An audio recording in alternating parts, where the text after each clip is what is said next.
হ্যাঁ ভাই। সার্ভেন্ট অভিনবকে 1000 টাকা এবং একটি লিস্ট দিয়ে বলল, দৌড়ে বাজারে যাওয়া এবং মালপত্র নিয়ে আসো। আর শোনো, অনন্যা ম্যাডামের অফিসের বন্ধু চিরাগ আজ আসছে, ওই যে রাতে ওর সাথে দেরিতে আসে। তুই তার স্বামী, তাই না? হ্যাঁ, এবার তোকেই তার খাতিরদারি করতে হবে।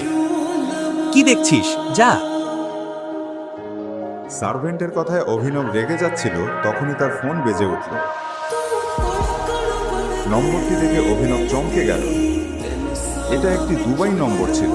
অভিনব কলটি ধরল না এবং তাড়াহুড়ো করে সাইকেলে চড়ে বাজারের দিকে ছুটে গেল। সবজির বাজারে দুবাই নম্বরের কলটি আবারও এলো। অভিনব নজর না দিয়ে হাঁটতেই থাকল। তখন ওই এলাকায় কুখ্যাত গাজ্জু ভাই তার পথ আটকে দিল। তিনি দেখেই বুঝলেন অভিনবটি গোবেচারা প্রকৃতির একটি ছেলে, তাই সে তাকে আরো বেশি বিরক্ত করতে শুরু করল। হেই, আমাকে ধাক্কা দাও কিভাবে? ভাই, তুই গাজ্জু ভাইকে ধাক্কা দিয়েছিস, এবার তোকে দাম চুকাতেই হবে। অভিনব তাদের অগ্রাহ্য করে চলতে চাইল, কিন্তু গাজ্জু ভাই তাকে ঠেলে দিল। কেন কেন তোমরা আমার সঙ্গে এমন করছো?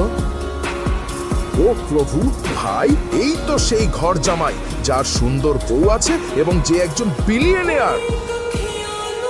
ভাই, আমার ছোট ভাই তার বাড়িতে চাকর। সত্যি? এই অপমান সহ্য করে অভিনব মাথা নিচু করে চলে যেতে চাইল, কিন্তু গাজ্জু ভাই তার কলার ধরে বলল, তাহলে আমরা তার বিলিয়নিয়ার বউ অনন্যা দিয়ে। এটা শুনে সব উদারা হেসে উঠল। অভিনবের ফোন আবার বেজে উঠল।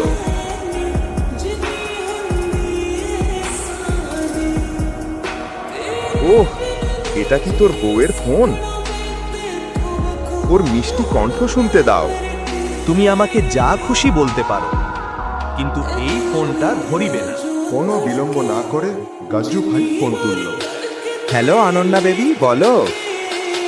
কিন্তু অন্য প্রান্ত থেকে যে কথা শুনল তাতে গাজ্জু ভাই কাঁপতে লাগলো এবং প্রচুর ঘাম ছাড়তে লাগলো। সে অভিনবের পায়ে পড়ে বলল, ক্ষমা করো আমাদের ভাই, আমি ভুল করে আপনাকে চিনতে ভুল করে ফেলেছি। ঠিক তখনই ধুলো উঠতে লাগলো এবং সবাই দেখলো তিনটি বড় দামি কালো গাড়ি গুন্ডাদের সামনে থেমে গেল।